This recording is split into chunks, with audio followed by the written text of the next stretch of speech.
os irmãos pobres da Judéia,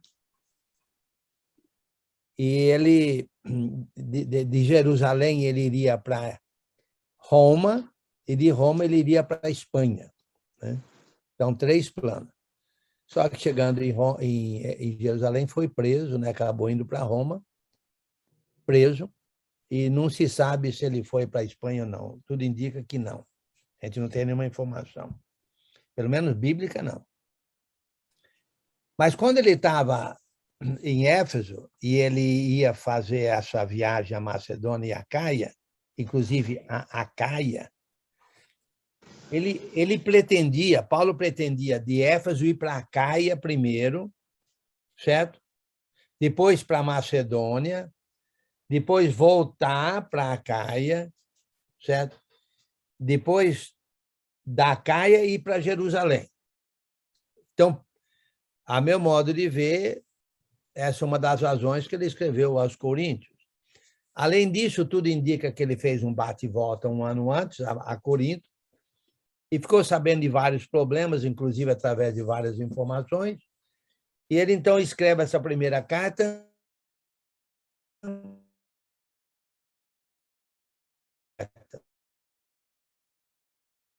Problema.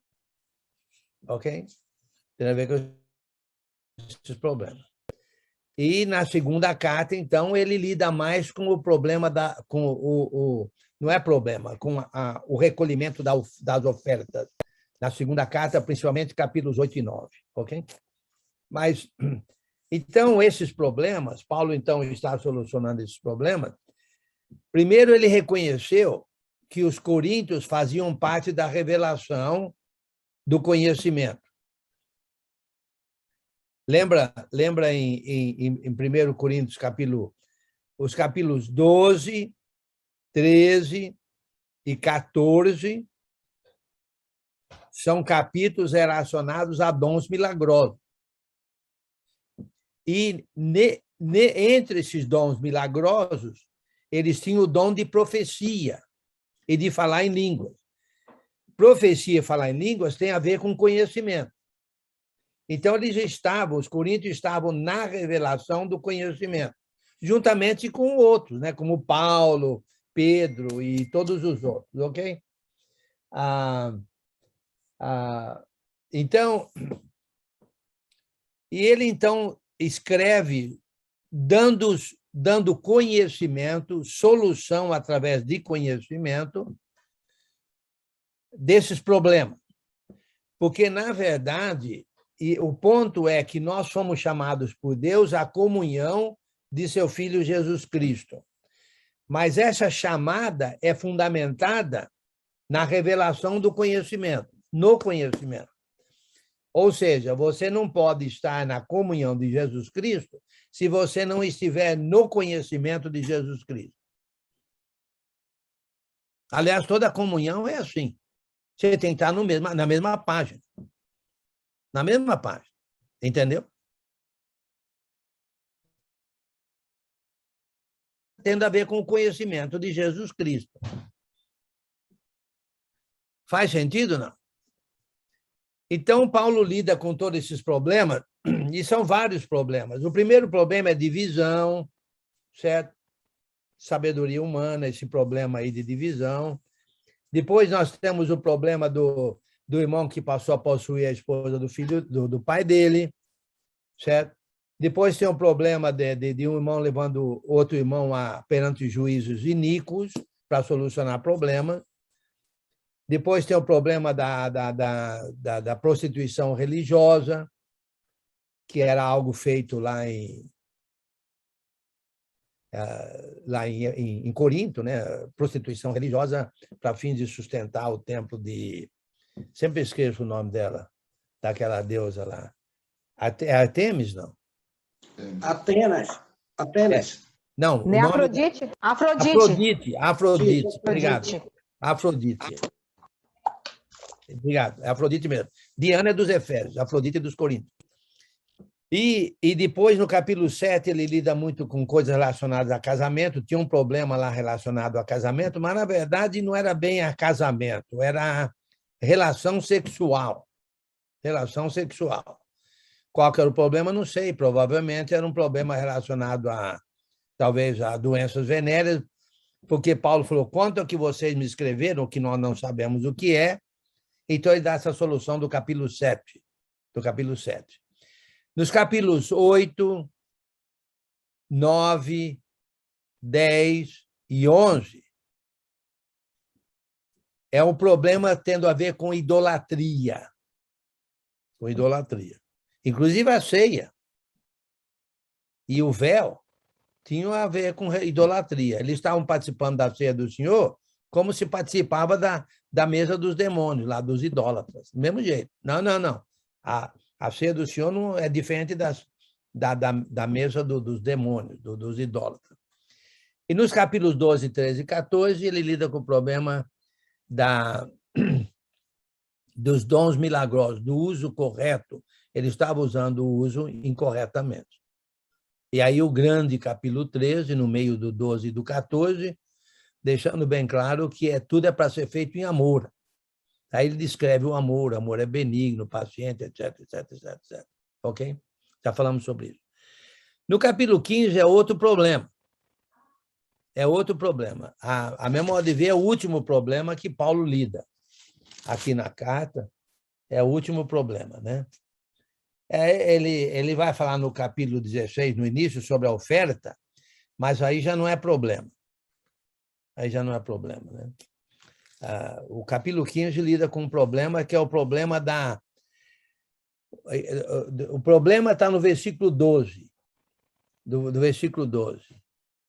Ora, se é corrente pregar-se que Cristo ressuscitou dentre os mortos, como, pois, afirmam alguns entre vós, que não há ressurreição de mortos? E se não há ressurreição de mortos, então Cristo não ressuscitou. Então, o ponto-chave do Evangelho, é ressurreição dentre os mortos. É como se fosse assim. Primeiro tem o batismo, certo? O batismo é porque Jesus ressuscitou dentre os mortos. Então, nós somos batizados na morte, sepultamento e ressurreição de Jesus para viver uma vida agradável a Deus, que tem a ver com a vida eterna. Então, é como se fosse assim. A ressurreição de Cristo, vamos dizer assim, que nós nascemos de novo pela ressurreição dele, nós nascemos de novo, é uma nova vida que vai durar para toda a eternidade. Só que, fisicamente, nós morremos. Porque a morte entrou no mundo por um homem chamado Adão. E a vida entrou no mundo por um homem chamado Cristo. Ok? Mas espera aí, se todos nós morremos, então o que acontece com o fato que nós nascemos de novo? É porque vai haver uma ressurreição dos mortos. Ressurreição dos mortos. E o ponto que comprova a ressurreição dos mortos é que Jesus ressuscitou dentre os mortos. Esse é o ponto fundamental do cristianismo. Jesus ressuscitou dentre os mortos. Ok? Então, esse é o ponto-chave da propagação do Evangelho. Jesus morreu, foi sepultado, nasceu de novo, nos dando a nova vida através do batismo, e essa vida é vida para ser vida eterna em comunhão com Deus. A comunhão de Cristo não se resume a essa vida. Nós somos chamados por Deus à comunhão de Cristo, mas não se resume a essa vida, tem a ver com a vida eterna. Mas espera aí, como é que tem a ver com a vida eterna se a gente morre? Mas Cristo não ressuscitou dentre os mortos? Então, nós vamos ressuscitar dentre os mortos na vida de Jesus. Vai haver ressurreição. Senão, o Evangelho não tem valor. Faz sentido, não? Esse é o capítulo 15. Entendeu? Porque tinha gente afirmando que não há ressurreição dentre os mortos. Mas, espera aí. Se não há ressurreição dentre os mortos, então o que nós estamos pregando?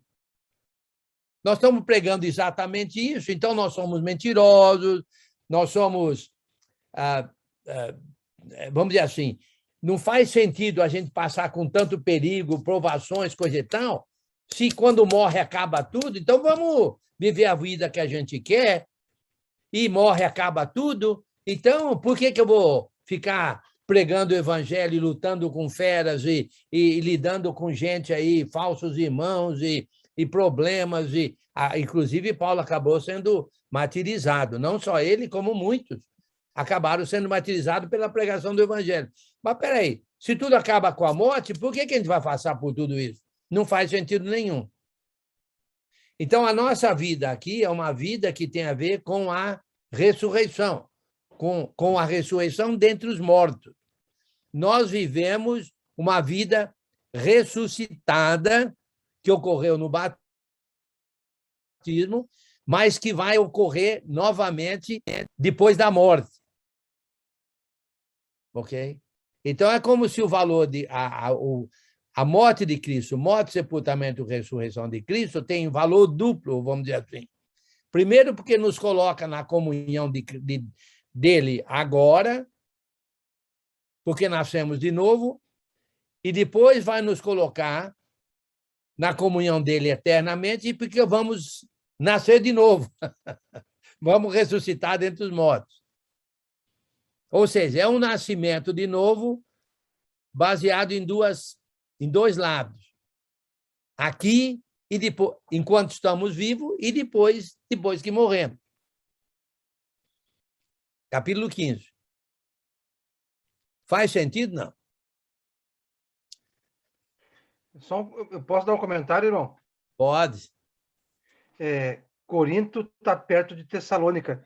É um problema parecido que houve com a primeira carta de Tessalonicenses, onde os irmãos lá, então, eles achavam lá que os mortos não ressuscitavam, estão preocupados com os mortos. Somente os vivos que, quando Cristo viesse, iriam com Jesus. Tanto que eles pararam de trabalhar, pararam de fazer as coisas e esperam a vida de Cristo. É correto esse pensamento? Olha, é correto. Eles não sabiam, os tessalonicenses não entendiam que vai haver ressurreição dentre os mortos. A meu modo de ver, o problema é diferente entre os tessalonicenses e os coríntios. Entre os coríntios, tinham aqueles que afirmavam que não vai haver ressurreição dentre os mortos. Os tessalonicenses não entendiam que vai haver ressurreição dentre os mortos. Eu acho que são duas situações diferentes. Mas, como você deixou bem claro, é o mesmo ponto. O que você falou é correto. Então, na primeira carta e na segunda carta de Tessalonicenses, Paulo deixou bem claro o fato de que os mortos vão ressuscitar quando Jesus voltar. Agora, é interessante, de onde é que Paulo escreveu 1 Tessalonicenses e 2 Tessalonicenses? De onde? Corinto. De Corinto. Então, Giovanni, você deixou bem claro aí que parece que tinha ali, era um problema que até mesmo os tessalonicenses, os coríntios, naquela região, estavam meio preocupados com isso. Mas o problema, no versículo 12, é que tudo indica que tinha irmãos lá que afirmavam que não vai haver ressurreição dentre os mortos. E Paulo afirma que vai haver. No caso dos tessalonicenses, eles não entendiam isso. Paulo explicou, eles entenderam. Porque isso está na primeira carta de Tessalonicenses. Na primeira carta. E eles entenderam, porque eles fizeram uma segunda pergunta. Então, quando é que Jesus vai voltar e quando é que vai haver a ressurreição? É claro que é quando Jesus voltar. Mas quando é que Jesus vai voltar? Aí é a segunda carta. Então, eles entenderam e aceitaram isso na primeira carta. Faz sentido, não? Muito bom. Fala aí. Um ponto rapidinho, Enio. Um ponto interessante que a gente pode observar que na cultura grega eles não tinham assim tinham a anunciação da ressurreição.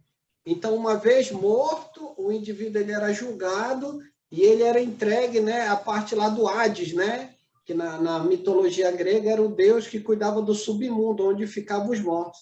Então, na cultura grega, ele vai para aquele submundo e não tem hipótese nenhuma de ele voltar de lá. Talvez o pensamento coríntio, por estar próximo ali de Atenas, dos pensadores, da filosofia ateniense e tudo mais, eles tinham isso muito forte na cultura de Corinto, né? Então, em razão disso, provavelmente eles não viam base dentro do ensino de Paulo em relação à ressurreição. Olha, faz sentido o que você está falando, certo? Agora, mas você nota também, viu, Sandro? Você nota também que mesmo no Velho Testamento não se fala quase nada sobre ressurreição, né? Os judeus também acho que não entendiam nada disso, não. O que é isso, ressurreição dos mortos? Então, inclusive você vê, quando Jesus falava para os apóstolos que ele ia morrer, nascer e ressuscitar, para com isso, Jesus, para com isso. Para com isso. Agora, é interessante, quando Jesus morreu, o que as mulheres foram fazer lá no túmulo? O que elas foram fazer? Embalsamar o corpo. Hã? Embalsamar o corpo? Ué, se você vai embalsamar o corpo, você acha que vai haver ressurreição? Eu acho que não, né?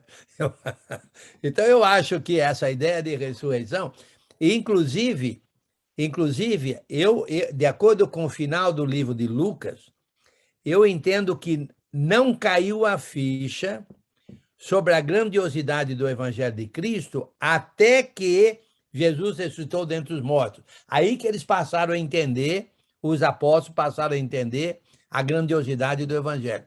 A grandiosidade do Evangelho é que há ressurreição dentre os mortos. Basta dizer que nós nascemos de novo e vamos nascer de novo, depois de morto. Então, o morto nasce de novo, depois ele morre, fisicamente, pelo menos, mas como ele é nascido de novo, mesmo morrendo, ele vai ressuscitar. Enio, me veio à memória agora as palavras dentro desse contexto, trouxe dos judeus, também dentro do Velho Testamento, as palavras, por isso que é importante a forma como o ladrão na cruz disse para Jesus, né? Lembra-te de mim quando tu vieres no teu reino. Sim. Olha a afirmação dele, falando inclusive sobre essa questão da certeza da ressurreição do Senhor. Então, mas você nota o que Jesus falou para ele, né? Olha, você vê, isso aí demonstrou a grande fé dele. Grande fé dele, né? Interessante, por que ele entendeu isso, quem era ele, nós não temos nenhuma informação sobre isso, né? Mas note a diferença entre ele e o outro. E o outro, né? O outro não entendeu nada disso, esse aí entendeu. Então, o ponto importante no cristianismo é a ressurreição. Então, a gente vive levando em mente a ressurreição dentre os mortos. Entendeu? Que nós vamos morrer. Todo mundo vai morrer. Todo mundo vai morrer. Não vai ficar ninguém para semente, a menos que Jesus volte hoje. Se Jesus chegar hoje, duas coisas vão acontecer. Duas coisas vão acontecer, tendo a ver com a ressurreição, vamos dizer assim. Primeiro, os cristãos mortos vão ressuscitar. Vão nascer de novo. Vão ressuscitar. Vão nascer. Vão ressuscitar. Certo? Mas e nós, os vivos? Uai, nós não morremos, como é que fica? Então, no nosso caso, nós vamos ser transformados no mesmo corpo que vão ter aqueles que vão ressuscitar dos mortos, que é um corpo celestial. Então, esse corpo aqui tem que deixar de ser o que é, porque é carne e osso, e carne e osso não entra no reino. Não entra no reino eterno. Carne e osso, não. Então, tem que haver um novo corpo, que é um corpo, vamos dizer assim, vamos chamar ele de corpo celestial, corpo do céu, vamos dizer assim. certo? Que é o mesmo corpo que vão ter aqueles que vão ressuscitar. E nós vamos ser transformados. E aí a pergunta é a seguinte, mas espera aí, Jesus não nasceu de novo? Nasceu.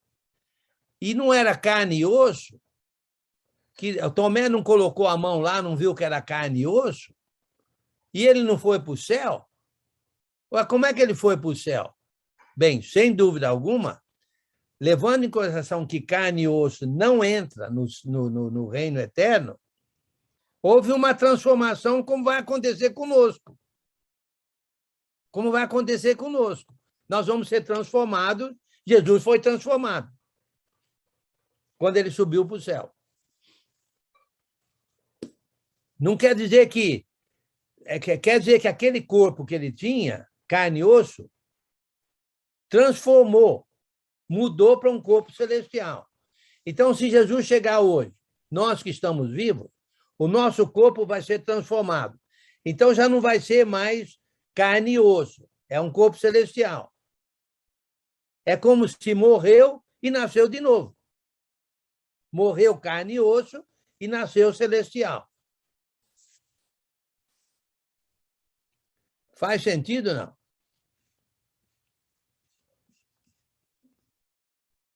Muito bom. Já que não tem pergunta, vamos ler aqui. Vamos ler e se tiver algum ponto mais específico, a gente tenta explicar. Alguém lê para nós aí do 12 até o 19.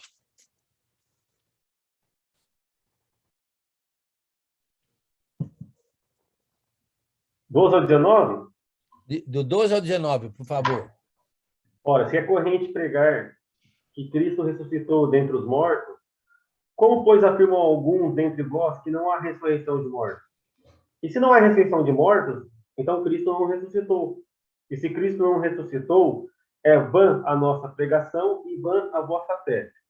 E somos tidos por falsas testemunhas de Deus, porque temos asseverado contra Deus que ele ressuscitou a Cristo, ao qual ele não ressuscitou, se é certo que os mortos não ressuscitam. Por que os mortos não ressuscitam? Porque se os mortos não ressuscitam, também Cristo não ressuscitou. E se Cristo não ressuscitou, é vã a vossa fé, e ainda permaneceis nos vossos pecados. E ainda mais, os que dormiram em Cristo pereceram. Se a nossa esperança em Cristo se limita apenas a essa vida, somos os mais infelizes de todos os homens. Inclusive pelo fato que somos mentirosos, né? Inclusive pelo fato que somos falsos testemunhas contra Deus, porque estamos afirmando que Deus ressuscitou a Cristo, quando ele não ressuscitou a Cristo, porque não há ressurreição dentre os mortos, então somos falsas testemunhas de Deus. É o que está dizendo aí. Faz sentido? Não. Mas o ponto é, sim, claro, Cristo ressuscitou dentre os mortos, ok? Que é o âmago da pregação que estava sendo feita, que Paulo disse que eles estavam fazendo. Muito bem. Vamos ler agora se tiver alguma pergunta, tudo bem, já explicamos sobre isso. Vamos ler do 20 ao 28, por favor. Momento. Vocês veem que tem um negrito. Então, o negrito aí, na RA, pelo menos, tem um negrito. Não sei se você tem a RA ou não. O negrito diz, Cristo as primícias dos que dormem. O que quer dizer isso? Quer dizer que ele é o primeiro. Ele é o primeiro. Certo? É o primeiro. Ele abriu as portas, vamos dizer assim. Ele foi o primeiro e nós seguimos após ele. Ok? Muito bem. Que já disse. Cristo ressuscitou dentre os mortos. Então, ele é o primeiro e nós também vamos seguir. Lê alguém. Oi. Só antes da leitura, rapidinho. Interessante que nesse do 12 até o 19, 12 até o 18, 19, ele usa muita aquela partícula de condição, né? E se, 12, sim, né? Se é corrente, 13, se não, 14, se Cristo. Aí o 15, se é certo. No 17, se Cristo. Aí lá no 19, se a nossa esperança é em Cristo. Então, mostrando a condição. Ou seja, se eles permanecem numa condição de descrença em relação à ressurreição, eles vão ter o resultado da descrença, né?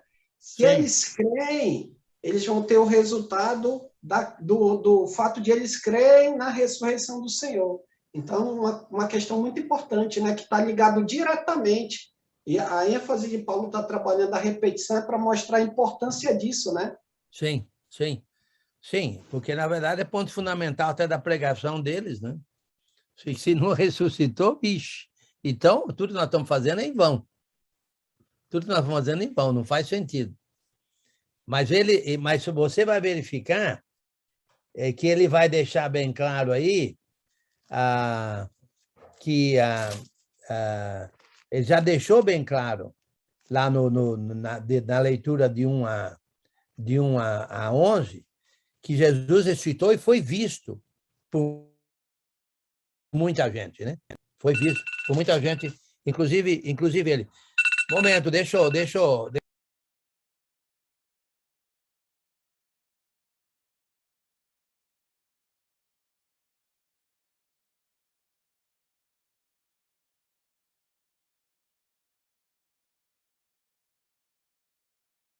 Ok, desculpa aí, alguém ligou aqui e brecar aqui a ligação. Muito bem. Vamos continuar aqui. Alguém lê, então, do 18, do 20 ao 28. Mas, de fato, Cristo ressuscitou dentre os mortos, sendo ele as primícias dos que dormem. Visto que a morte veio por um homem, também por um homem veio a ressurreição dos mortos. Porque, assim como em Adão todos morrem, assim também todos serão vivificados em Cristo. Cada um, porém, por sua própria ordem. Cristo, as primícias, depois os que são de Cristo na sua vinda. E então virá o fim, quando ele entregar o reino ao Deus e Pai, quando houver destruído todo principado, bem como toda potestade e poder. Porque convém que ele reine até que haja posto todos os inimigos debaixo dos pés. O último inimigo a ser destruído é a morte, porque todas as coisas sujeitou debaixo dos pés. E, quando diz que todas as coisas lhe estão sujeitas, certamente exclui aquele que tudo lhe subordinou. Quando, porém, todas as coisas lhe estiverem sujeitas, então o próprio Filho também se sujeitará àquele que todas as coisas lhe sujeitou, para que Deus seja tudo em todos. Ok. O ponto aqui, chave, a minha modo de ver, é que Cristo é o primeiro dentre os mortos. Por quê? É como se fosse assim. A morte veio por um homem. Houve um primeiro homem através de quem a morte veio. Quem que é? Adão. Então, há um primeiro homem através de quem a vida veio, que é Cristo Jesus. Ok? Então, é importante isso, é importante essa ligação aí, certo? Essa ligação entre o primeiro homem, um homem através de quem veio a morte para todos, e um homem através de quem veio a vida a todos. Se a morte veio por um homem a todos, quer dizer que todos morrem. Todos morrem. Ok?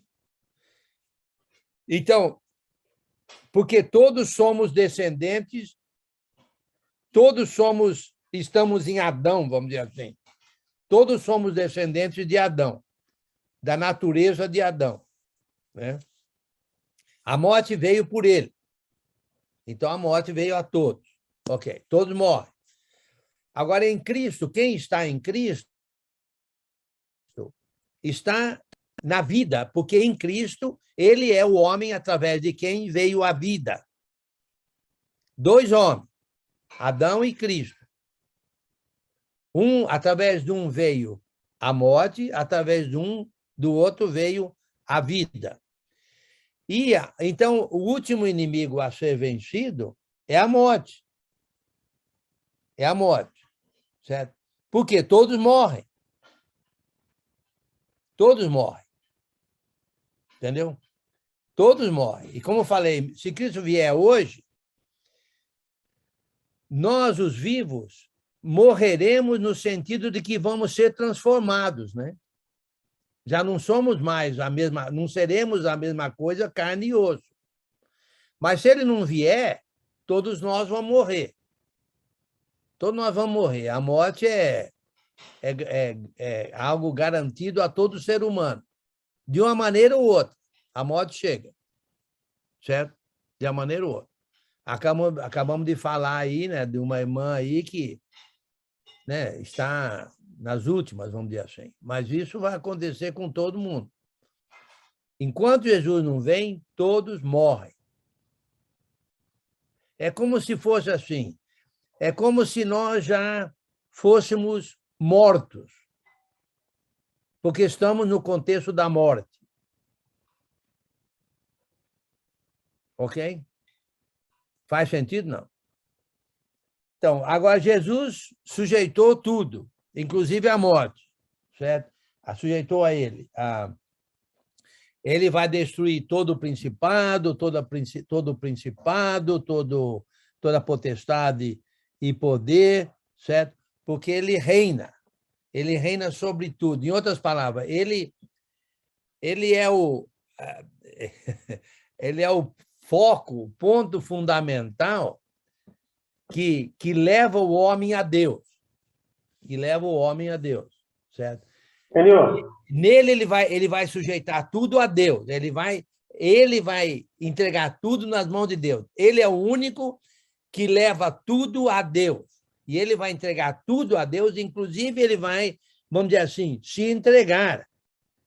Certo? É como diz aí no versículo 27, porque todas as coisas sujeitou debaixo dos pés, e quando diz que todas as coisas lhe estão sujeitas, certamente exclui aquele que tudo lhe subordinou, que é Deus. Quando, porém, todas as coisas lhe estiverem sujeitas, inclusive a morte, então o próprio Filho também se sujeitará àquele que todas as coisas lhe sujeitou, para que Deus seja tudo em todo. Em outras palavras, Cristo é o único que leva a Deus. Então, a meu modo de ver, quem são os principados e potestades e poderes?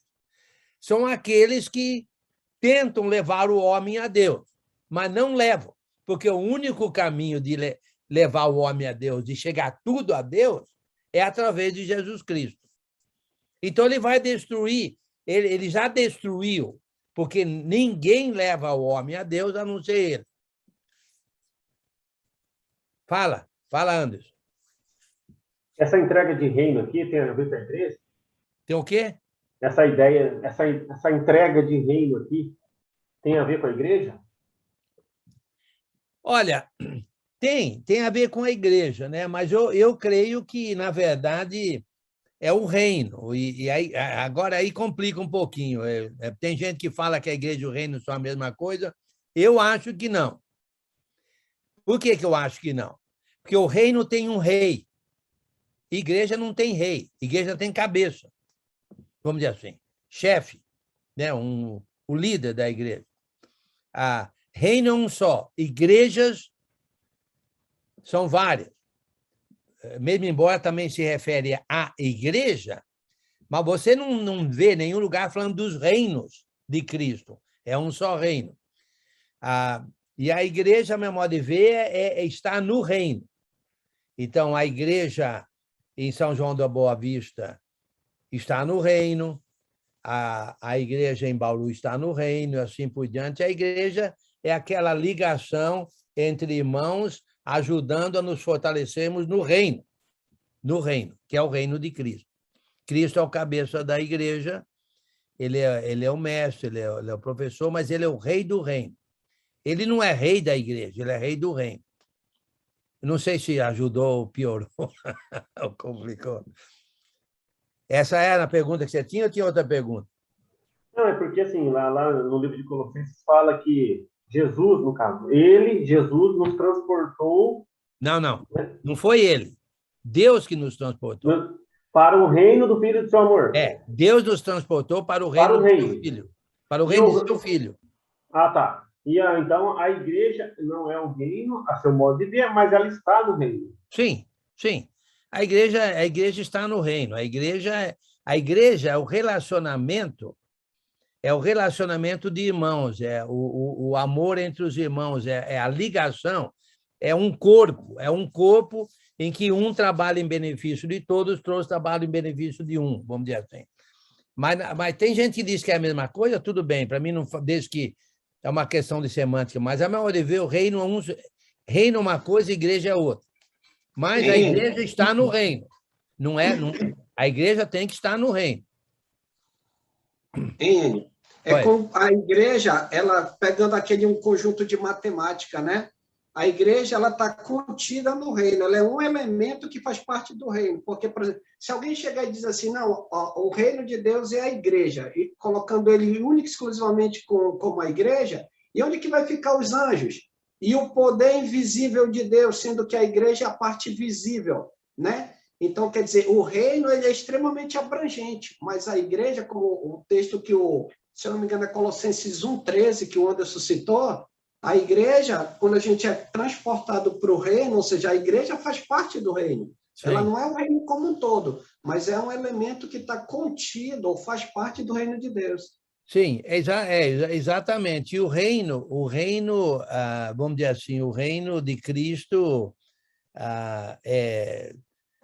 bem, novamente, né? Não há necessidade de muito problema, porque a igreja é um corpo no reino. Então, vamos dizer assim, como eu falei, tem a igreja em Manaus, né? A igreja em Manaus, você vê, a maneira que vamos supor que numa cidade tem 3 congregações, 3 igrejas, 3 congregações. Ok. A maneira que um membro age na sua congregação não é a mesma maneira que ele agiria na outra congregação onde ele não está. Mesmo embora as 3 congregações fazem parte do reino. Então, aquele interligar, aquela comunicação, aquele envolvimento no corpo, numa congregação, é a igreja. Que é diferente de como, por exemplo, eu faço parte agora de uma congregação aqui, o meu interligar, o meu envolvimento aqui, não é o mesmo com o envolvimento lá na igreja em Bauru, onde eu não estou.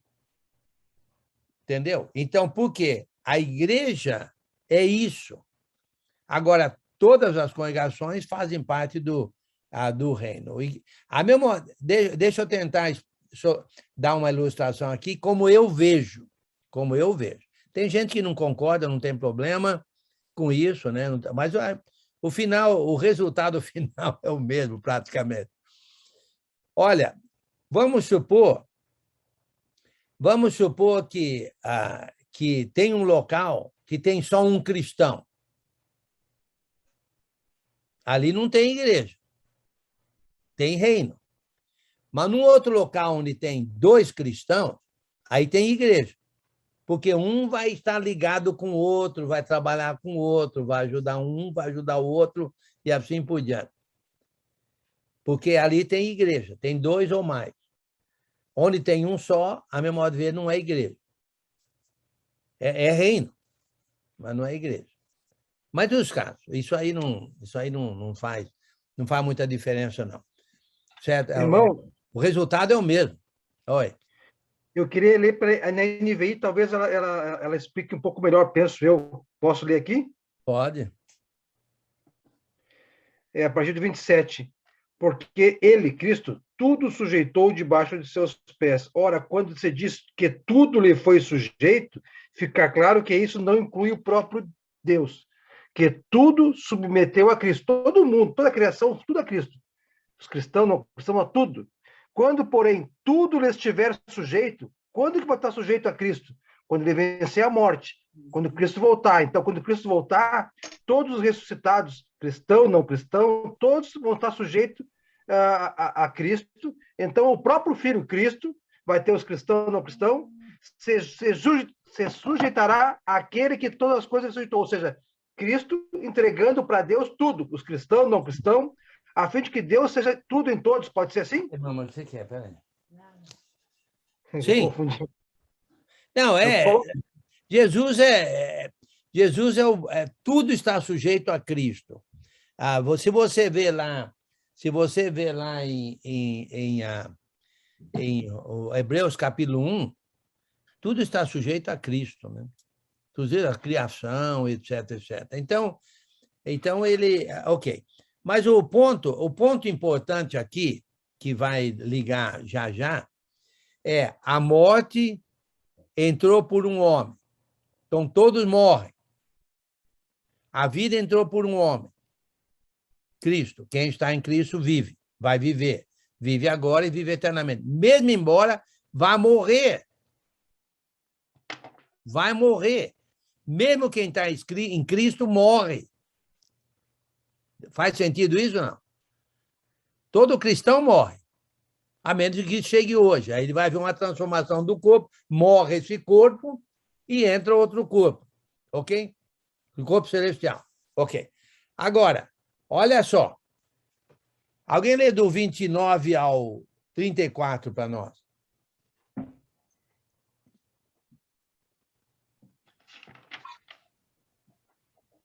Diz assim o 29.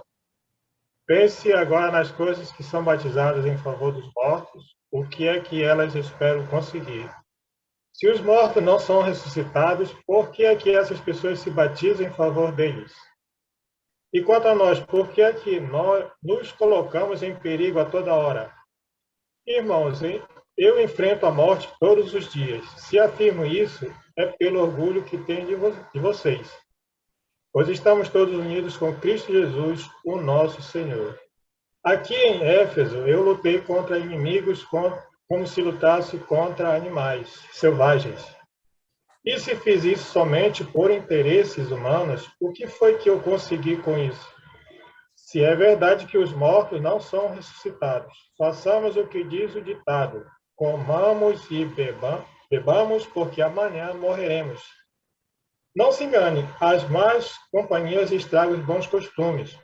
Comece de novo a viver uma vida séria e direita e pare de pecar. Para fazer com que vocês fiquem envergonhados, eu digo o seguinte: algum de vocês não conhece a Deus. Ok. Olha só. Versículo 29. De outra maneira, que farão os que se batizam por causa dos mortos? Se absolutamente os mortos não ressuscitam, por que se batizam por causa deles? Quem são os mortos?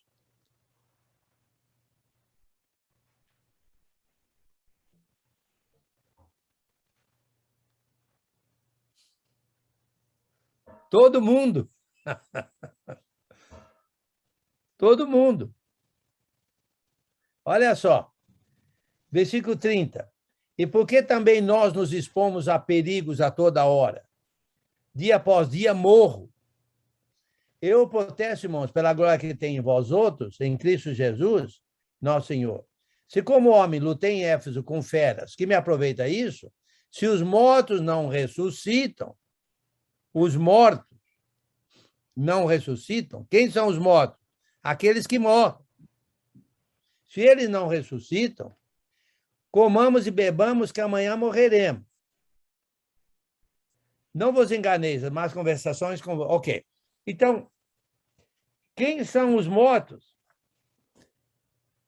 A gente se batiza por causa dos mortos. Certo? Quem são os mortos? Os que morrem. Os que morrem. Por que você se batizou? Porque você morre. Certo? Porque se você não morresse, certo?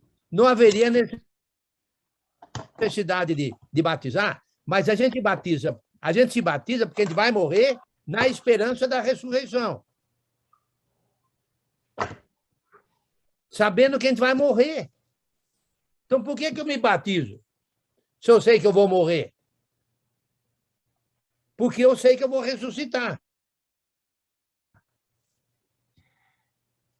Se não tem ressurreição, por que eu me batizo? Não tem valor nenhum. Então, eu sei que tem denominação que batiza por causa de mortos, né? Ou seja, a minha avó não batizou e ela já morreu, então eu vou me batizar por ela. Acho que é essa a ideia que alguns têm de se batizar por causa dos mortos, aqueles que já morreram. Não, eu entendo que os mortos aqui é o próprio batizado. Porque ele está morto. É uma questão só de tempo. Se ele não morreu, ele vai morrer uma hora ou outra. Então, ele se batiza por causa do morto. Ele, o morto. Ele vai ressuscitar. Senão, por que se batizavam? Se não tem ressurreição, por que vocês estão se batizando? Você se batiza por causa dos mortos. Vocês, os mortos. Nós, os mortos. A morte não entrou por causa de um homem? A vida não entrou por causa de um homem? Essa vida é após a morte. Não é? Se a morte entrou por causa de Adão, todo mundo morre. A vida entrou por causa de Cristo porque fomos batizados para ressuscitar. Faz sentido, não?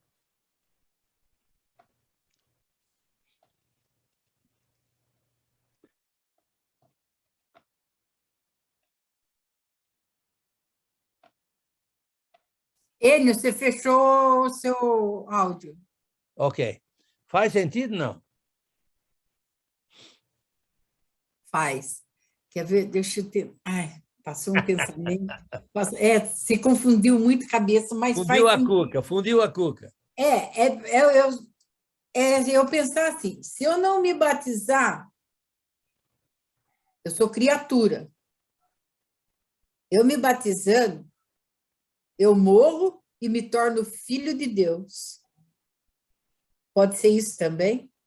Sim, mas o ponto-chave aqui é a ressurreição. Se você se batiza exatamente porque há uma ressurreição. Agora você nasceu de novo e quando você morrer fisicamente e for sepultada, quando Jesus voltar, você vai ressuscitar. Não é isso? Sim. É por isso que se batiza. Esse é o valor do batismo. É nascer de novo, inclusive ressurreição. É a entrega. Ressurreição. Nascer de novo. Uhum. Inclusive, depois de morto fisicamente. Certo? Se não há ressurreição, por que batizar? A gente se batiza por causa dos mortos. Para que o morto ressuscite. Quem é o morto? Nós. Nós somos, porque nós vamos morrer, todo mundo vai morrer. A morte entrou por um homem, ninguém escapa de morrer. Ninguém escapa de morrer. A gente se batiza para que haja ressurreição. A gente se batiza por causa dos mortos.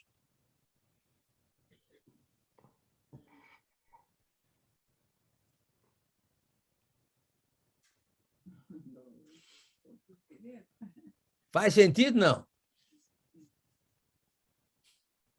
Quer dizer, não precisa de concordar se não quiser, mas, na verdade eu entendo que... Assim entendo eu, porque não tem nenhum lugar na Bíblia que você vai batizar por alguém que já morreu.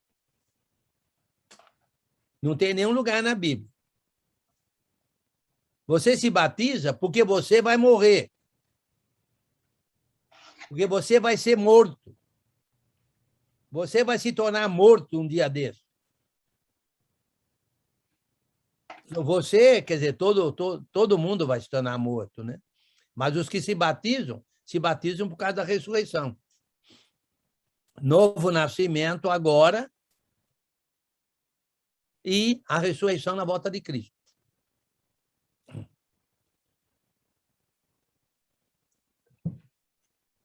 Bem, já que não tem pergunta, ficou tudo bem claro? Ficou tudo bem claro, né? Então, vamos continuar a leitura aí.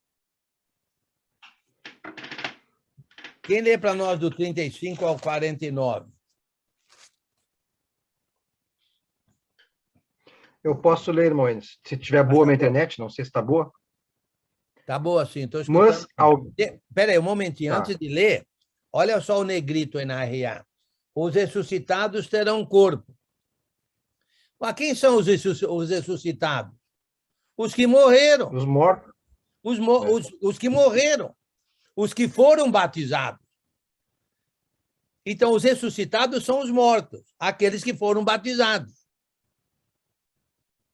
E não seriam todos os mortos, os não batizados também terão corpo, mas para a morte eterna? Então, olha, o ponto aqui é aqueles que foram batizados em Cristo.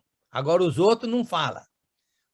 Os outros, porque os outros, a meu modo de ver, essa passagem não fala sobre os mortos que não foram batizados. Está se referindo aos mortos que foram batizados, ok?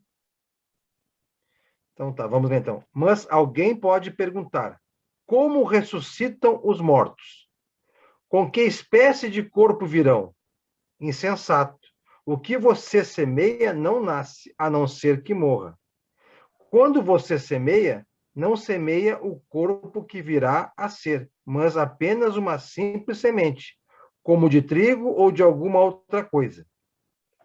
Mas Deus lhe dá um corpo, como determinou, e a cada espécie de semente dá seu corpo apropriado. Nem toda a carne é a mesma. Os homens têm uma espécie de carne, os animais têm outra, as aves outra e os peixes outra. Há corpos celestes e há corpos terrestres. Mas o esplendor dos corpos celestes é um, e dos corpos terrestres é outro. Um é o esplendor do sol, outro o da lua, e o outro das estrelas. E as estrelas diferem em esplendor uma das outras. Assim será com a ressurreição dos mortos. O corpo que é semeado é perecível, e ressuscita imperecível. É semeado em desonra, e ressuscita em glória. É semeado em fraqueza, e ressuscita em poder. É semeado um corpo natural e ressuscita um corpo espiritual. Se há corpo natural, há também corpo espiritual. Assim está escrito: o primeiro homem, Adão, tornou-se um ser vivente. O último Adão, espírito vivente. Não foi o espiritual que veio antes, mas o natural. Depois dele, o espiritual. O primeiro homem era do pó da terra, o segundo homem dos céus. Os que são da terra são semelhantes ao homem terreno, e os que são dos céus ao homem celestial. Assim como tivemos a imagem do homem terreno, teremos também a imagem do homem celestial. Irmãos, eu lhes declaro que carne e sangue não podem herdar. Obrigado. 49. Ok? Até o 49, obrigado. Então, olha só, está falando de um novo corpo. Um novo corpo, que vai ter quem? Os mortos que foram batizados. Entendeu? Olha no versículo 42. Pois assim também é a ressurreição dos mortos. Os mortos que foram batizados. Eles vão ter um corpo celestial. Não é um corpo terreno, como tinha antes. Aquilo morreu, agora é um novo corpo. Assim é com toda... Diz aí no versículo 36, o que semeias não nasce, se primeiro não morrer. Você semeia uma semente, planta uma semente, a semente morre para nascer outra coisa, nasce uma planta. Mas não é mais a semente. A semente morreu e nasceu uma planta. Assim é com o corpo humano. É terreno, ele morre e nasce outra coisa, que é um corpo celestial. Certo? E assim como a morte veio através de um homem, Adão, O terreno, o celeste, vem através de um homem, Jesus Cristo, o corpo celestial. Primeiro foi Adão, depois Jesus. O Adão, a semente, vamos dizer assim, né, o primeiro homem da terra. Versículo 27. O primeiro homem formado da terra é terreno. O segundo homem, Jesus, é do céu. Como foi o primeiro homem o terreno, tais são também os demais homens terrenos. E como é o homem celestial, tais também os celestiais. E assim como trouxemos a imagem do que é terreno, devemos trazer também a imagem do celestial, que é Cristo. Então, o morto que tinha sido batizado vai agora receber um outro corpo, como o de Cristo, um corpo celestial.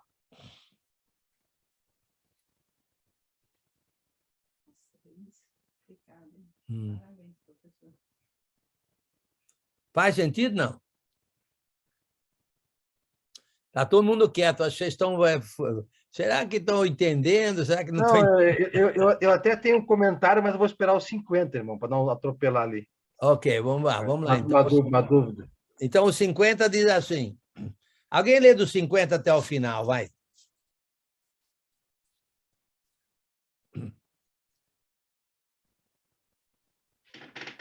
Eu já li, mas se ninguém for ler, eu leio para tocar aula. Posso ler? Eu leio. Tá. 50. Dá para ouvir bem aí? Dá. Isso afirma, irmãos, que a carne e o sangue não podem herdar o reino de Deus, nem a corrupção herdar a incorrupção. Eis que vos digo um mistério: nem todos dormiremos, mas transformados seremos todos. No momento, num abrir e fechar de olhos, ao ressoar da última trombeta, a trombeta soará, os mortos ressuscitarão incorruptíveis e nós seremos transformados. Porque é necessário que este corpo corruptível se revista de incorruptibilidade e que o corpo mortal se revista de imortalidade. E quando este corpo corruptível se revestir de corruptibilidade e o que é mortal se revestir de imortalidade, então se cumprirá a palavra que está escrita: tragada foi a morte pela vitória. Onde está a morte, a tua vitória? Onde está a morte, o teu aguilhão? O aguilhão da morte é o pecado, e a força do pecado é a lei. Graças a Deus que nos dá vitória por intermédio de nosso Senhor Jesus Cristo. Portanto, meus amados irmãos, sedes firmes e inabaláveis e sempre abundantes na obra do Senhor, sabendo que no Senhor o vosso trabalho não é vão. Ok. Carne e sangue não podem dar o reino de Deus. Então, por isso que o morto vai ter um novo corpo e se Cristo chegar agora, os vivos vão ser transformados com o mesmo corpo que terão aqueles que ressuscitaram. Entendeu? Então, na verdade, vai haver, quer dizer, é um novo corpo, é um corpo incorruptível, certo? É um corpo... E, nesse caso, a morte foi vencida. A morte foi vencida. Por quê? Porque os mortos ressuscitaram, certo? E os vivos não morrerão, porque serão transformados tendo o mesmo corpo celestial. Correto? Então, a morte foi tragada. A morte foi tragada. Mas, espera aí. Como é que a morte foi tragada? A morte foi tragada porque fomos batizados. Nós fomos batizados por causa da morte. Porque no batismo, nós garantimos a vitória sobre a morte. Os que estão mortos vão ressuscitar e os vivos vão ser transformados, não morrerão, quando Jesus volta. Então, quem são os mortos? Quem são os mortos novamente? Aqueles que a morte tinha poder sobre eles. E diz aí claramente que o aguilhão da morte é o pecado. E a força do pecado é a lei. Mas tudo isso foi vencido em Cristo. Versículo 57. Graças a Deus que nos dá a vitória por intermédio de nosso Senhor Jesus Cristo. Já não estamos pela lei, estamos livres do pecado. Então, a morte, o aguilhão da morte, a morte não tem poder sobre nós. Mas isso depois de Cristo voltar, quando os mortos ressuscitarão e os vivos serão transformados. Então, quem é? Nós fomos batizados por causa de quem? Por causa dos mortos, por causa da morte, nossa morte. Nós somos os mortos, que vamos ser vitoriosos contra a morte, pelo fato que fomos batizados em Cristo. Esse é o valor do batismo. O valor do batismo é sair da morte que entrou por um homem e entrar na vida que entrou por um homem, Jesus. Só que, mesmo assim, nós vamos morrer fisicamente. Mas, quando Cristo vier, os mortos vão ressuscitar e os vivos vão ser transformados, não vão morrer, e a morte foi tragada. Então, por que é que nós somos batizados? Por causa da morte. Quem está na morte? Todos nós. Mas vamos ser vitoriosos contra a morte. Fala aí, Giovanni. Eu tenho uma observação, só não faz como fez Festo com Paulo. Os teus muitos estudos, as letras, estão te levando à loucura. Deixa eu tentar... Quem é o louco aí, eu ou você? Eu. Deixa eu passar meu raciocínio e tu me corrige, por gentileza. Ok. Tá? Aqui, Jesus disse, lá em Lucas 24, 39, os apóstolos achavam que ele era um espírito? Não. Um espírito não tem carne e osso. Sim. Eu tenho carne e osso, não sou espírito. Sim. O carne e sangue não pode herdar o reino de Deus, não significa literalmente carne e sangue, mas sim uma figura de linguagem que o corpo atual nosso, meu e teu, de todos nós, pecaminoso, não reina, não pode herdar o reino de Deus. O corpo de Cristo, sim, porque Cristo foi o único que veio carne e sangue, morreu sem pecado, ressurgiu sem pecado, puro. Adão e Eva, quando Deus fez o mundo, fez um corpo para os dois incorruptível, perfeito, sem pecado, sem mancha. Se eles não pecassem, tudo seria perfeito e não precisaria um corpo novo. Como eles pecaram, Adão e Eva, o corpo deles incorruptível passou a ser corruptível. E esse corpo do Adão e Eva, que também é o nosso hoje, não é do reino de Deus. Por isso, quando Cristo voltar, os cristãos terão o corpo transformado como de Cristo, carne e osso, como Jesus falou em Lucas, e o mesmo corpo de Adão e Eva sem o pecado. Desculpa as minhas loucuras de fé. Pode falar como fez. Eu acho que você está 70% certo. Quando fala no versículo 50 que a carne e o sangue não podem dar ao reino de Deus, eu creio que está falando lá no céu. Lá no céu. Porque, na verdade, lá no céu, o corpo, esse corpo ressuscitado que está descrevendo aí do versículo 35 até o 49, não é um corpo de carne e sangue. É um corpo celestial que vai ocorrer depois, quando Cristo voltar. Então, mesmo Cristo, a meu modo de ver, Cristo lá no céu não está com corpo de carne e sangue. Ele está com um corpo celestial, que é esse corpo descrito aqui. Mas tem carne e osso. Mas tem carne e osso, como ele declarou lá em Lucas. Não, ele não tem. Não. Quando ele foi. Não, peraí. Lá em Lucas, ele estava aqui ainda. Depois que ele foi para o céu, ele foi transformado, como nós vamos ser transformados. Ah, tá. Ele não foi, então, quando ressuscitou, já ressuscitou transformado. Não. Ressuscitou e depois foi transformado. Depois foi transformado. Quando ele foi para o céu, ele foi transformado. Como nós vamos ser transformados se ele chegar hoje.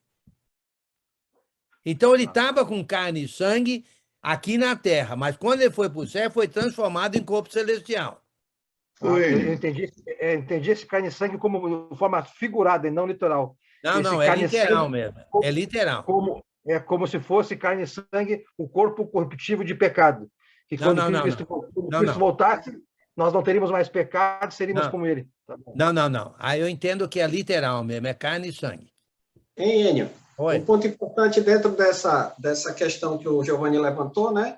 A parte quando ele usa lá carne e sangue, dentro da língua portuguesa se chama sinédoque, né? Que é a parte pelo todo. É a parte pelo todo. É aquele quando aparece lá em Mateus 16, quando Jesus diz assim, olha, Pedro, não foi carne nem sangue que te revelaram, mas meu Pai que está no céu. Ou seja, não foi o homem em si, mas foi Deus. E um ponto importante dentro daquela questão que o Giovanni levantou, lá no 40, né? No mesmo capítulo, quando ele diz assim, ó, também há corpos celestiais e corpos terrestres. Sim. E, sem dúvida, uma é a glória dos celestiais e a outra é a glória dos terrestres. Sim. Então, assim, ao meu modo de ver, havia a necessidade de enxergar a subida de Jesus com o corpo físico, para que justamente eles pudessem entender, como ele sempre dizia, olha, eu não sou daqui de baixo, eu sou lá de cima. Então, dando a entender que a natureza dele não era terrena, mas sim celestial. E aí, quando ele sobe, mostrando justamente que ele volta para onde ele era de origem, né? E um ponto importante para fechar é que, como colocastes, né? Nós vamos ser transformados, por quê? Porque agora a gente vai para uma natureza celestial, ou seja, eterna, né? Não vai ser mais passageira. A ideia de corruptível e incorruptível, que é algo que é passageiro, no caso do corruptível, né? O incorruptível não, ele não perece, ele não estraga, né? Então ele é contínuo. Só para esclarecer. E o corpo, o sangue e o corpo, né? A carne e o sangue são corruptíveis, né? A carne vai ficando velha, né? E vai ficando até sem força, assim por diante. Mas assim como Jesus, assim como está dizendo aqui, que na volta de Jesus nós vamos ser transformados, o nosso corpo de carne e sangue, vai ser transformado em corpo celestial, ele também, para ir para o céu, foi transformado em corpo celestial. Porque carne e sangue não é do reino. Olha. Ó, aqui em João, capítulo 20, 19, aqui, pelo jeito, está afirmando que ele já estava transformado, que fala assim, ao cair da tarde, naquele primeiro dia da semana, estando os discípulos reunidos a portas trancadas, por medo dos judeus, Jesus entrou e pôs-se no meio deles. Está querendo dizer? João 20, 19. Espera aí, deixa eu ver lá. João 20, 19. Quer dizer que aqui ele já não era mais corpo, carne e sangue.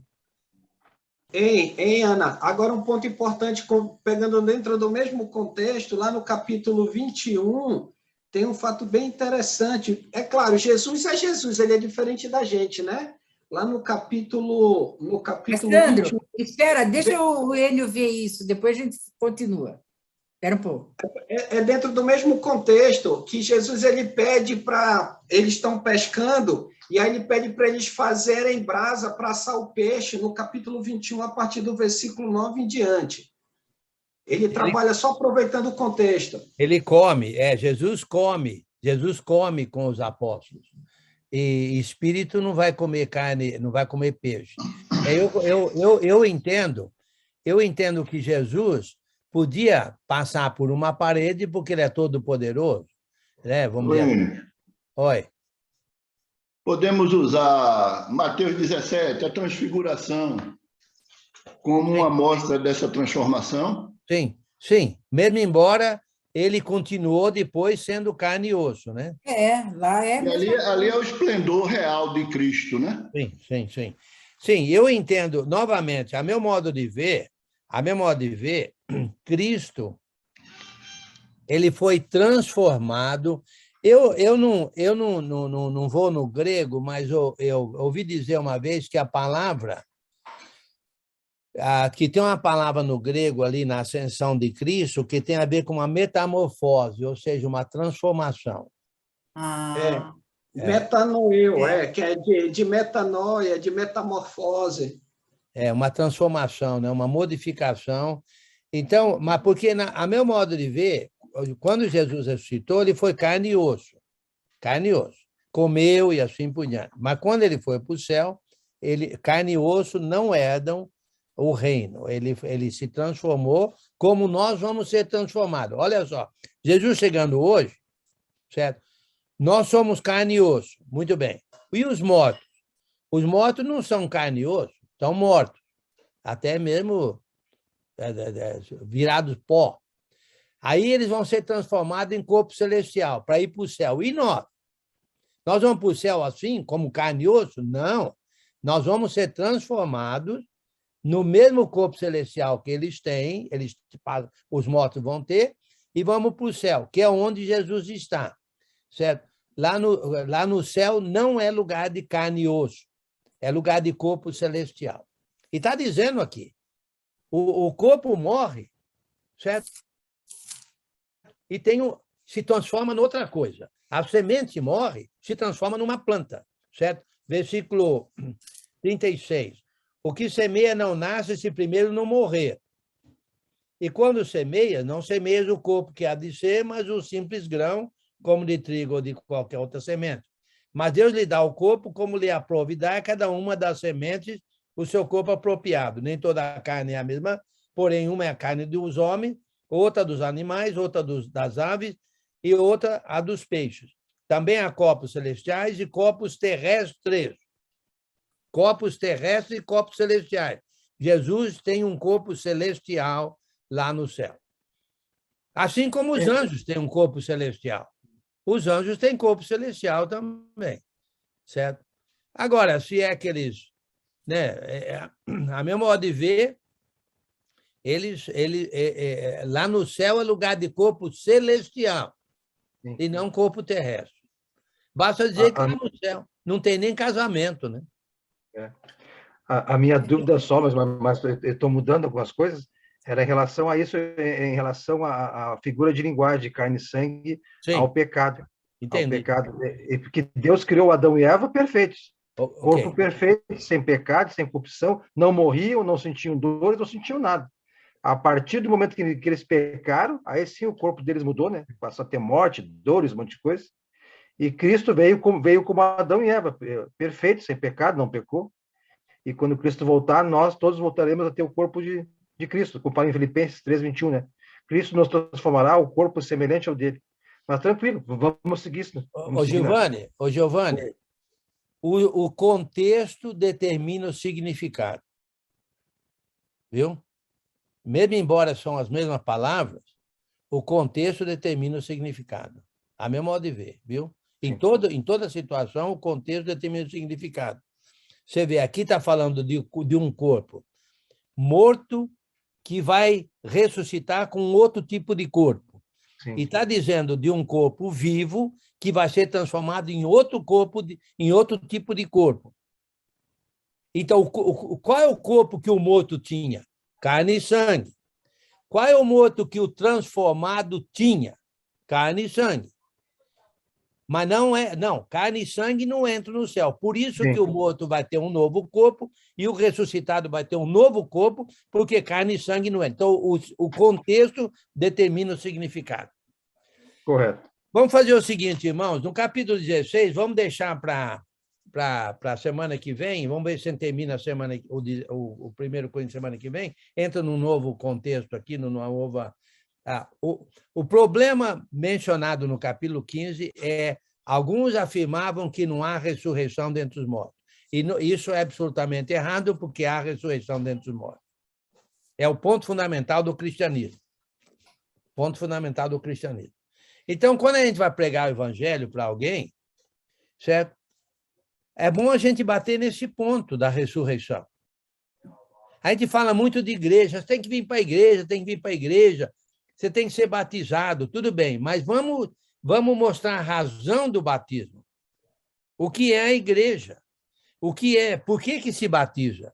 Você se batiza para você ter a ressurreição e para você ir para o céu, para você viver com Deus, para você viver com os santos aqui na terra e viver eternamente no céu na volta de Jesus. Os batizados nascem de novo e vão ser ressuscitados, se morrem ou transformados se Jesus chegar. E não é isso que você quer? Então a pessoa vai pensar 2 vezes, no lugar de pensar só, ser membro da igreja, igreja. Mas, na verdade, igreja é importante, mas temos que lidar com a causa, para depois, né, com aquilo que resulta em alguma outra coisa, né? Precisamos tomar cuidado para não colocar, vamos dizer assim, a carroça na frente do boi, né? Igreja é importantíssimo, mas é um resultado disso tudo. É um resultado disso tudo. Igreja é resultado de batismo. Mas o ponto-chave não é a igreja, o ponto-chave é o batismo. O ponto-chave é o batismo pelos mortos, por causa dos mortos, que somos nós. Muito bem. Semana que vem, se Deus quiser, prazer em vê-los conosco novamente, né? A satisfação em ver. Não sei, temos alguém novo aí, Sandro? Aqui, o Afonso levante, já se acusou ali, o Afonso. O Afonso é novo, é? O Afonso é garotão, jovem, olha aí, ó. Lá de Cubati, hein? Eu não sei por que ele 30 e poucos anos de vida eu não aqui, sei do por lado que ele direito. insiste. A raiz dele de branco. Aqui Ele do lado pinta a raiz direito. de branco. Eu descobri que ele pinta a raiz dele de branco, não sei por quê. A gente tem o seu Nildo, né? Ele se batizou recentemente e está com a gente hoje aqui, né? A dona Hilde aqui com a gente novamente, a Lica, né? A Ana do grupo de terça-feira dos estudos de segunda e terça está com a gente hoje também, Enio. Depois do convite lá de terça-feira. A Favara? Isso. Okay, e você sabe que me chamam mais de Favara do que de Ana, né? É, né? É, não sei por quê. Olha, me diga uma coisa, que negócio é esse sorvete, hein? Sorvete? Não tem nada a ver com sorvete, não, né? Não, é italiano. Ok, muito bem. Italiano. Muito bem, ok. Vamos terminar, então. Prazer em vê-los. Quem faz a oração final para nós aí, Sandro? Na verdade, é mouro. É o quê? Na verdade, nós somos mouro, que nós procuramos na árvore e achamos que nós viemos dos mouros. Ah, sei, certo. Tá bom. E você é de Campinas, né? Não, Sorocaba. João Penise, não esquece. Não, eu sei, não. Eu errei aqui, mas eu sabia. Você sabia que o seu João tinha tido um infarto? Não. Eu também não, fiquei sabendo que ele comentou nas últimas aulas. Eu também não sabia. Também está com 120 anos, hein? 90, né? Uma belezinha ele. Eu amo de paixão ele. Eu conheço o Johnny desde o milênio passado. Desde o século passado. Eu não era nascido no... Não era mesmo. Ok. Olha, eu vou te contar, todos nós aí nascemos no milênio passado, viu? Todos nós. Todos nós. No milênio passado. No milênio passado. 1000 anos, no 1000 anos, né? Tem o primeiro 1000 anos, tem o segundo 1000 anos. Agora nós estamos no terceiro 1000 anos. Eu acho que o Jefferson não nasceu no milênio passado, não. Deve ter nascido nesse milênio, Jefferson. Cadê o Jefferson? Quantos anos ele tem? Cadê o Jefferson? Eu tenho 27. 27? Sim, nasceu 27. No milênio passado, com certeza. Milênio passado. Ô, Jefferson, eu não sabia que você estava aí, não. Eu não sabia que você estava aí, não, Jefferson. Estava aqui, sim. Opa. Que bom, prazer em vê-lo.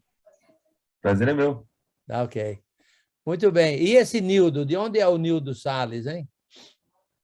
O Nildo é o que eu comentei mais ainda há pouco, Enio, que ele se batizou recente. De Hã? Manaus. De Manaus. Ah, agora estou lembrando, sim. Ele é novo, né? Sim, E- 42 prazer. anos. Nossa, a cabeça 42? dele deve ter embananado hoje. Entendeu tudo Milênio- hoje, Nildo? Sou do milênio passado também. Não, Também. está correndo. Também do milênio passado. Tá bom, vamos lá. Quem que ora por nós aí, Sandro? Sou eu. Anderson. Sim, oremos. Senhor Deus, amado Pai, na tua presença entramos em oração, primeiro para glorificar teu nome e te exaltar, reconhecendo teu amor, bondade, graça e misericórdia. Grandioso Senhor, agradecemos por esse momento onde estivemos aqui, Pai, reunidos para poder compartilhar, aprender, Pai, e nos instruir da tua palavra. Grandioso Senhor, somos gratos pela esperança que o Senhor nos concede através da ressurreição. Somos gratos, Pai, pelas ferramentas que o Senhor envia, Pai, para nos ensinar teus oráculos. Clamamos pela tua misericórdia, Pai, reconhecemos que muitas vezes falhamos perante a tua face. Mas temos esperanças e fé na ressurreição, Pai, prometida àqueles que o amam. Muito obrigado por esse momento, obrigado por cada irmão, obrigado pelos irmãos recém-convertidos, Pai. Que o Senhor transborde cada um deles com força, sabedoria e todas as virtudes necessárias para poder batalhar o caminho da fé. Amém. Agradecemos pelo nosso irmão Enio, Pai. Que o Senhor continue o usando dessa maneira admirável, Pai. É claro que tudo para que o teu nome seja glorificado. Amém. Se for da sua vontade, Pai, estaremos de novo aqui na próxima semana, compartilhando um pouco mais da tua palavra. Amém. Muito obrigado, em nome do teu filho, que oramos, que agradecemos, hoje e sempre. Assim seja. Amém. Amém. Amém. Obrigado, obrigado, obrigado. Obrigada, mãe. Amém. E olha, aproveitem a boa série, hein, Sara? Descansa aí. Ó, Pode não, deixar, dona Maria, pode deixar. Na outra- cara, não fica participando de aula, não, viu? Fica de férias, viu? Na outra quinta, a gente vai estar no Congresso do Nordeste. É lá em Recife, né? Que vai ser esse ano, dia 13. Aí, talvez Aí na vai quinta- ter o estudo, ô, irmão? Vai ter o estudo aí, outra quinta? Não, normal, Giovanni. Quinta-feira, normal. Tá. Normal. Eu só queria deixar bem claro para os irmãos aí, tá? Bem claro que os mais jovens desse grupo são eu e o Anderson, que nem cabelo nasceu, somos bebês ainda, tá?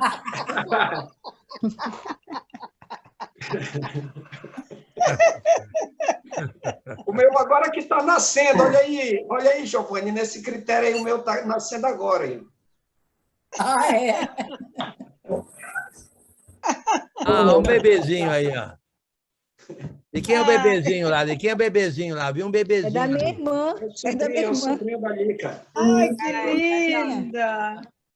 A irmã dela se batizou, Enio, a dona Maria, né? Ela participou algumas vezes com a gente de Corinto, que ela perguntou até a respeito do dom de línguas. Ah, Ela se batizou domingo passado. A irmã ela, da é Lica. ela é de Boa Vista? Isso, de Boa Roraima. Vista. E quem que batizou ela lá em Boa Vista? Foi na 7, Ela não se foi isso? batizou aqui. Ela se batizou aqui, foi na 7. E ela voltou para Natan. Boa Vista? Vai voltar amanhã. Ah, Dá um abraço, né? lembrança para ela e parabéns. Parabéns a ela, viu? Ô, Alessandro, Oi, sabe por oi. que o Giovanni está com a cabeça raspada? Por quê? Ele pagou um voto, ele era judeu.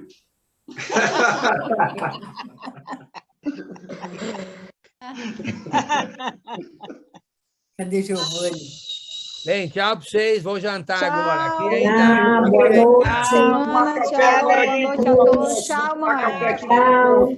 Tchau, Nikita. Tchau, Ana. Tchau, Sara, Sandro. Obrigado. Tchau, Ana. Tchau, Mana. Tchau, Tchau, Nildo. Dan.